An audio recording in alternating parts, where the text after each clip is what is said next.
반갑습니다, 여러분. 차인갑니다. 오늘은 저번 영상에 이어서 야생고수차의 원료에 대해서 한 말씀 드려보고자 합니다. 저번 영상에서 어떤 차가 좋은 차인가에 대한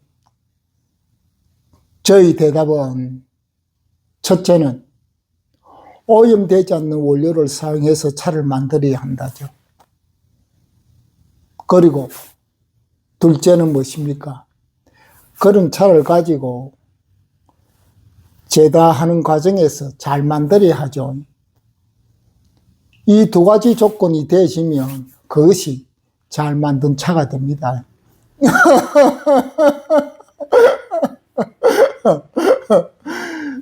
이 자리에서 지금은 쉽게 이렇게 말씀을 드리지만은, 예전에 잘 만든 차는 어떤 차였습니까? 그냥 제다 과정에서 제다를 잘한 차, 그렇게 맛있는 차가 그냥 잘 만든 차에 해당되고, 그것이 무엇입니까? 좋은 차라고 생각했지. 그렇지만은 현대에 와서는 차에 대한 개념이 좀 달라져야 됩니다. 새로워져야 되죠. 왜냐하면 차를 재배하는 방법이 많이 달라졌기 때문입니다. 차에도 무엇입니까? 농약을 치고 화학비료를 주고 또 오염된 퇴비를 주기 때문에 그 자체가 무엇입니까? 오염된 화학물질을 써서 차나무를 키우기 때문에 찻잎 자체가 오염되어 있지. 그래서 차를 품평하는 방법도 달라져야 한다고 생각합니다. 만약에 여러분은 이런 경우에는 어떤 차를 선택하겠습니까? 첫 번째 차는 오염되지 않는 원료로 그 찻잎을 사용해서 차를 만드는데 제대하는 기술이 좀 부족해서 차가 맛이 없는 차와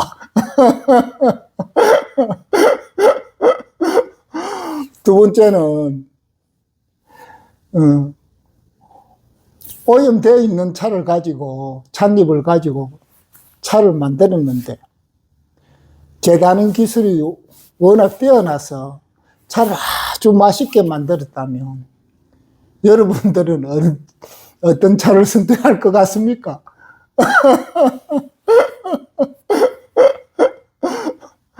아마 차를 좋아하고 사랑하고 맛을 잘 아는 사람들은 아마 맛을 따라갈 것 같아요. 그렇게 원료와 관계없이 잘 만든 차, 맛이 있는 차를 선택할 가능성이 높지. 그리고 여태까지 그렇게 해왔습니다. 왜냐하면 농약이나 화학비료가 만들기 전에는 원료를 고려할 필요가 없지. 퇴비를 주더라도 퇴비 자체가 오염되어 있지 않기 때문에, 화학물질에 오염되어 있지 않기 때문에 퇴비를 주더라도 그것이 우리 몸을 해치지 않지. 그런데 이제 농약이나 화학비료 그리고 오염된 퇴비를 쓰면 어떻습니까? 그 퇴비에 있던 오염 물질들이 다시 차나무로 옮겨가지. 그리고 그것이 찻잎으로 들어가서 차를 만들더라도 어떤 맛을 구성할 때 좀 달라질 수도 있습니다.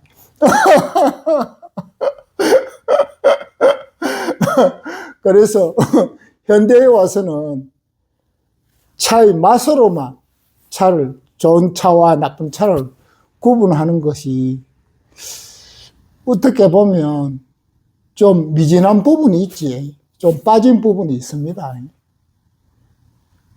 그래서 여러분들이 만약에 건강을 생각한다면,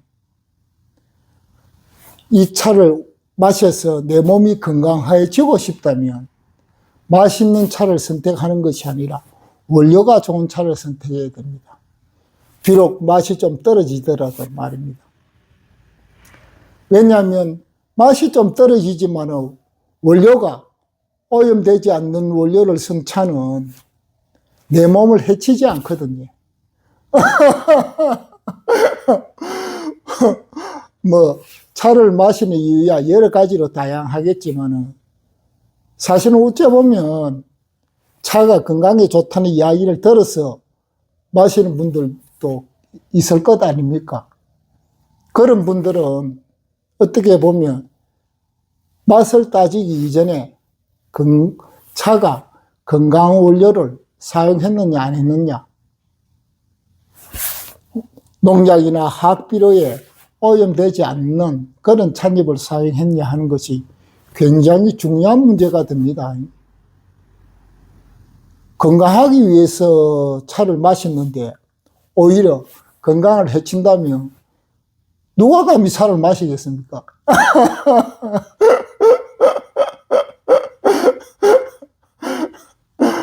그래서 여러분들이 차를 품평할 때, 즉 평가하는 기준이 이제는 좀 달라져야 한다고 생각합니다. 그것이 무엇이냐 하면 원료를 항상 먼저 따져야 한다는 거죠. 원료가 오염되지 않으면 차가 좀 맛이 없더라도 맛이 없는 차들은 대부분 많이 덥겠지. 그래서 뭐 화근내가 많이 난다든지 이런 차가 되겠지. 그런 차들은 무엇입니까? 맛은 좀 없더라도 몸은 해치지 않거든요.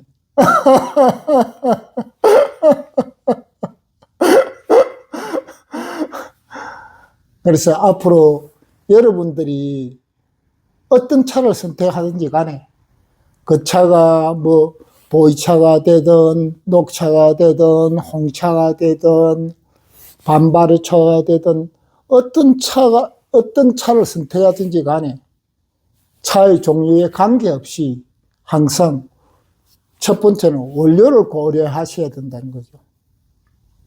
원료를 고려해야만 여러분들의 몸이 건강해질 수 있습니다. 이 점을 꼭 명심하시고 차를 구입할 때는 항상 그 원재료가 되는 찻잎이 농약이나 화학비료에 오염되어 있는지 되어 있지 않은지를 꼭 물으셔야 되지.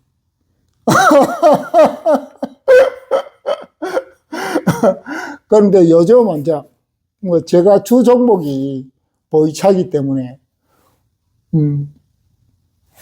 중국 운남성 건명에 가면 차 시장에서 거의 다 무엇입니까? 차 그 포장지에서는 야생차라고 적혀 있지. 어떤 데는 천연고수차라고 적혀 있는 포장지도 많습니다. 여러분들이 그 천연고수차라고 적혀 있는 포장지를 보고 차를 구입하시면 실패할 확률이 굉장히 높습니다. 정확하게 차를 먹어보고 그 차에 농약이나 화학비료가 있는지, 그리고 뭐 만약에 천연된 고수차라고 그러면 그 천연된 고수차의 기운을 읽을 수 있는 것인지 그것을 꼭 확인하셔야 되는데 사실은 소비자가 그것을 확인하기는 참 어렵습니다. 그래서 어떻게 보면 그 품평을 정확하게 할 수 있는 어떤 판매자한테 의존할 수밖에 없지. 그래서 중국 가서 보이차를 사시더라도 항상 그 점을 유의해 주셔야 합니다. 그래서 아무 차나 막 사지 마시고 요즘 보면 국내에서 파는 차들 훨씬 더 좋을 수가 있습니다.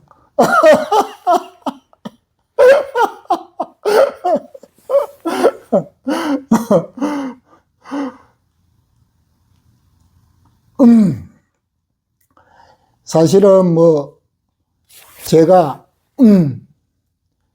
차를 판매한 지 그렇게 야생고수차를 판매한 지는 2005년부터 시작했으니까 한 20년 정도 됐지. 아마 야생고수차를 대한민국에서는 가장 오래 판매했다고 보시면 됩니다. 그렇기는 믿을만 하던 말이죠.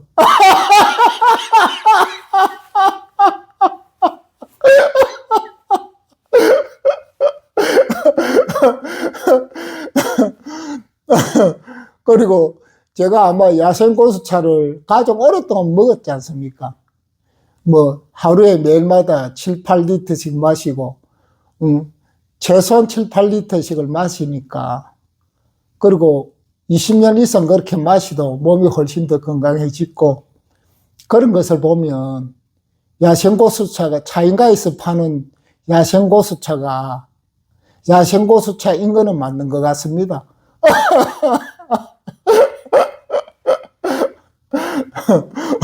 이야기하다 엉뚱대로 빠지고. 그래서 여러분들이 차를 선택할 적에 어떤 차를 선택해야 되느냐 하면, 맛보다는 먼저 무엇입니까? 몸의 건강을 생각해서 원료를 선택하셔야 된다는 거죠. 그렇기는 오염되지 않는 원료로 만든 차를 선택해야 됩니다. 그와 더불어 이제 그 차가 제대로 잘 해가 차 맛이 살아있는 차 맛이 되면 싱그러운 맛도 나고, 그리고 뭐 여러 가지 차 맛의 오미가 뚜렷하게 돌아오고, 이런 차를 이렇게 만든 차를 만나면 그것은 금상첨화이지. 그래서 그런 차를 선택해야 된다는 말입니다. 그것이 여러분의 건강을 지키는 것입니다. 차를 마시면서. 어떻게 보면 차는 여러분의 건강을 지킬 수 있는 굉장히 효능이 좋은 건강식품이거든요. 그것을 사람들이 다룰 줄 모르고 어떻게 활용할 줄 몰라서 그런 거지. 차라는 것은 5,000년 전부터 시작해가 이 인간과 밀접하게 건강을 지켜왔기 때문에 건강식품으로서는 증명이 된 셈입니다. 오늘은 여기까지 하겠습니다. 하루하루 건강하게 차인갑니다.